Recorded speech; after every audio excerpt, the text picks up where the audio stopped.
So it's my distinct and great pleasure to introduce my friend to you, Rev Sunshine Daye. Let me tell you a little bit about her. Rev Sunshine Daye is the community spiritual leader for Downey Center for Spiritual Living in Downey, California. She is also currently serving as CSL's Region 13 Regional Service Coordinator for the Spanish-speaking community of Centers for Spiritual Living. She formerly served 2 terms on the Ministers' Council and 2 terms on the Leadership Council for CSL. She's known for conducting workshops, retreats, and is a well-known speaker. In her own words, she writes, "I dedicate myself to bringing my message of love to people around the world. As a spiritual leader, keynote speaker, and workshop leader, I facilitate the uncovering, discovering, and discarding of beliefs that no longer serve you. You can move more powerfully from the realm of regrets, despair, and shame and fear into the world of freedom, abundance, love, and joy." And so I know that if I were to look up Rev Sunshine Daye's name in a dictionary, it would be a picture of an incredible heart. So put your hands together and welcome my very good friend and longtime friend, Rev Sunshine Daye.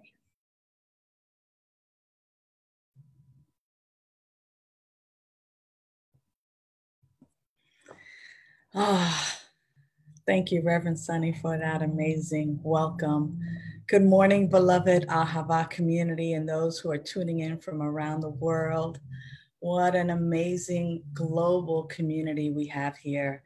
And I bring you love and blessings from Downey Center for Spiritual Living.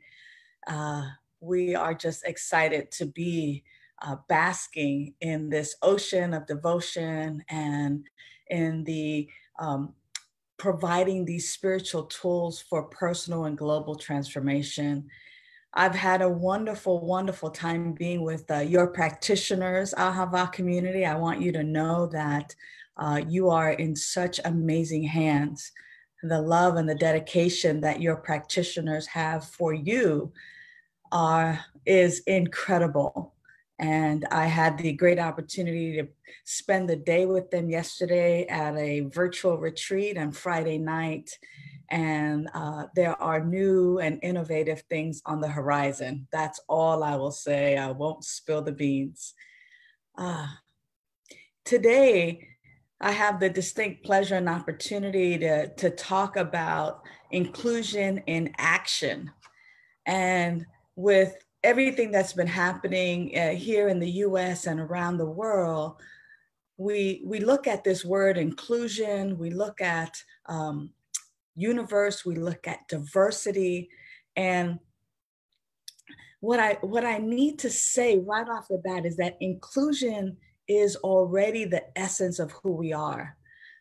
We're just not aware of how often we actually practice inclusion and how we automatically accept one another. It's those times when it's different. It's kind of like, think about it. How do you know when you're being respected?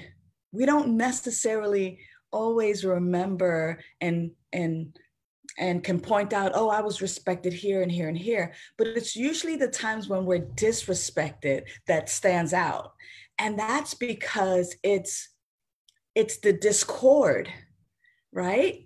And so it's the same. I want us to really begin to accept how we already practice inclusion and then look at those times which can be very, very rare when we don't practice inclusion, that we might continue to grow and unfold.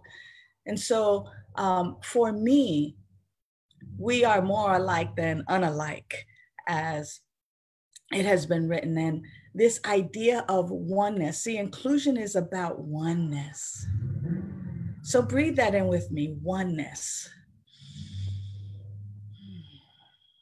And oneness is is a state of being whole and being unified by two or more parts. Now, these parts can be totally different and still part of the one. And as we take a look and talk about the oneness of life, I want to reflect upon our oneness of life, our oneness of God, or the oneness of God, the oneness of life, not as a melting pot. So we're not absorbed by one another.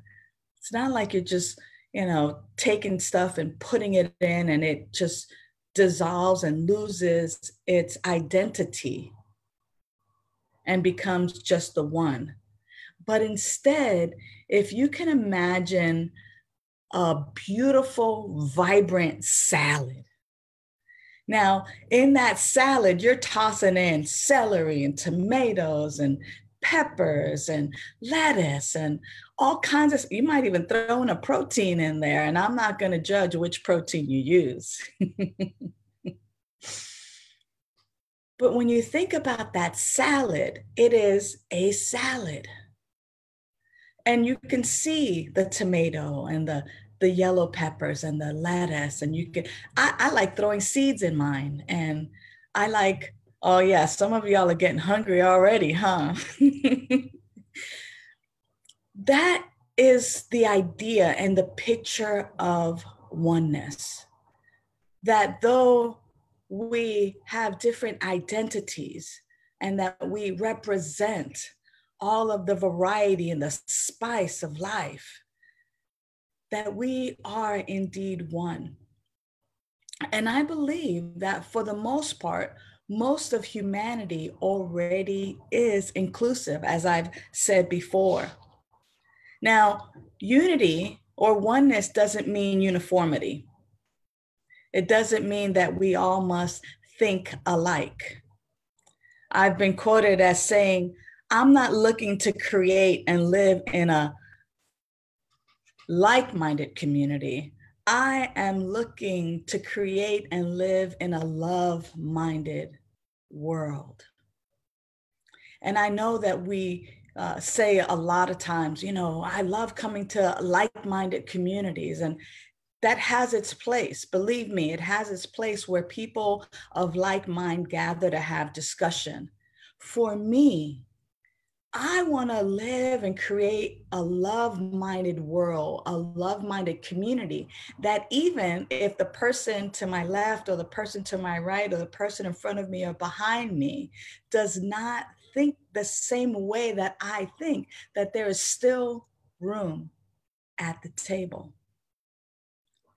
And sometimes for some of us, we may believe that this is an impossibility. When we look at our politics, when we look at our ideas and how we proceed forward, we have variety.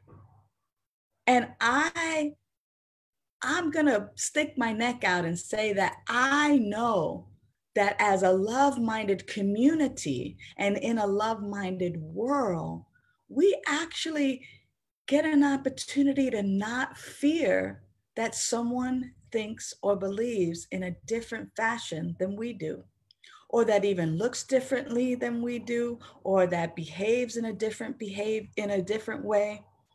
I'm reminded of a time when I was in South Africa in the bush. And as we're doing a viewing safari, I'm reminded that a lion actually sees it respectful when humans or other animals look them in the eye to eye. But a cheetah and a leopard, if you look them in the eye, it is considered a challenge, and they begin the chase. They begin the hunt. They begin to hunt you down. And I'm reminded that that is the same in a lot of cultures. That, let's say in the US culture, that when you look at someone in their eyes, it's a sign of respect and that you're being straightforward, that you're being upfront, that you have nothing to hide. And yet in some other cultures, when you look someone in the eye, it's the ultimate sign of disrespect. And so how do we create a world that works for everyone when we are indeed seeing things differently? I tend to think that it's a great possibility that as we let our guard down and actually let our fears subside and recognize, as the Mayan people say, I am another yourself. I am another yourself. That as I begin to have that be my way of being and seeing the world, that my space, my aura, my way of being and operating and living in the world, that my come from is actually that come from, that spirit of oneness, that I am another yourself. And when I think that I am being quote unquote attacked or punished or judged, that I flip that around and I say that you are another me. It's interesting because a long time ago, a friend of mine shared this poem with me, and it was actually on my birthday, and I was like, wow, how apropos. And it was several years ago, and it's in Lak'ech. In Lak'ech is a greeting, a Mayan greeting. It's spelled I-N, capital L-A-K hyphen E-C-H, in Lak'ech. And the poem is in Spanish, so I'll say it in Spanish first, and then I'll repeat the poem in English. And the poem goes this way. Tú eres mi otro yo. Si te hago daño a ti, me hago daño a mí mismo. Si te amo y respeto, me amo y respeto yo. And in English, it is translated as, you are my other me. If I harm you, I do harm to myself. If I love and respect you, I love and respect myself. And that is a poem by Luis Valdez and Domingo Martinez Padres. So let's be with that for a moment. I am another yourself. And though it might not sound like quote unquote proper English, the feeling tone of that, I am another yourself, or you are my other me.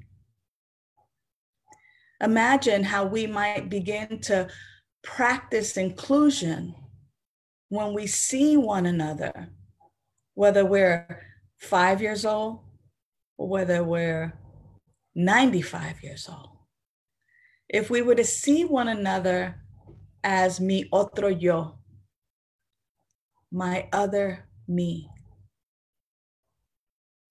I had the great pleasure of caring for a friend. We called her Sarge. And she recently made her transition. And she was what they would call a lady cop. She joined the Los Angeles Police Department when there were very few women officers. And, you know, it came to pass that we've known each other for over 20 years. And since that time, we've become fast friends. And I saw her as a peer for so many years. And then in her latter days, she came to live with us here on our property. And we cared for one another in that way that is agape. That's why I love Ahava, because Ahava is the Hebrew word for love. Agape is a Greek term for love that is not romantic, that love that is not familial.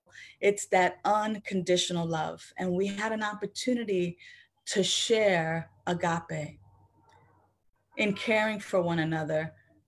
She actually helped me to expand my realm and my practice of inclusion, because for many ways we were not alike. And yet I had the opportunity to see her as my other me. And I thought to myself, in my older years, if I were to ever be at the hands of friends, how would I want to be cared for? How might I want to be treated and loved? And this expanded my realm of simply practicing inclusion, which is really our oneness, which is really love. Now, mind you, we live in this amazing universe. Uni means one, verse is like a song. And when we are practicing inclusion, we are indeed singing that one song that there's one power, one presence, one life, and that it created everything out of itself. Therefore, my life is the unique and unrepeatable way that God shows up in human form. And as that is true for me, that is the truth for each and every one of us. And so whether it's coming from a Mayan poem or a Mayan practice, or whether it's coming from our Science of Mind practice, does it really matter? I say that it is all universe. It is all one verse. And in that one verse, when we have all the harmonies and all of the voices, we get diversity. And that, beloveds, is the state of oneness, being whole and unified, yet comprised of two or more parts, of two or more people, of two or more vibrant beings. And so one other practical thing that I do that helps me to remember to practice inclusion is that I call everyone who I come into contact with. It could be the mail carrier, it could be the FedEx driver, it could be the person on the corner pushing the button waiting to cross. If we make eye contact, I say, "Hello, beloved." It reminds me over and over again that you are my other me, and that I am another yourself. This is inclusion in action. And like the great song, "Let's Get Together and Be All Right." Let's get together. And by getting together, we are indeed all right. Let's just take a moment in prayer.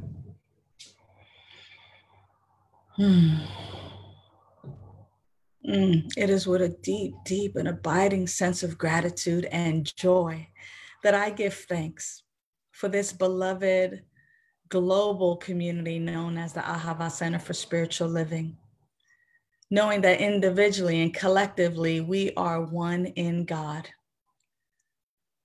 That God has so blessed us on this beloved day, on this beautiful day. And when I say blessed us, I'm saying that God is expressing itself beautifully and magnificently as each and every one of us. I'm not talking about a God that finds favor or that has favorites, but indeed that God is living itself in, through, and as each and every one of us.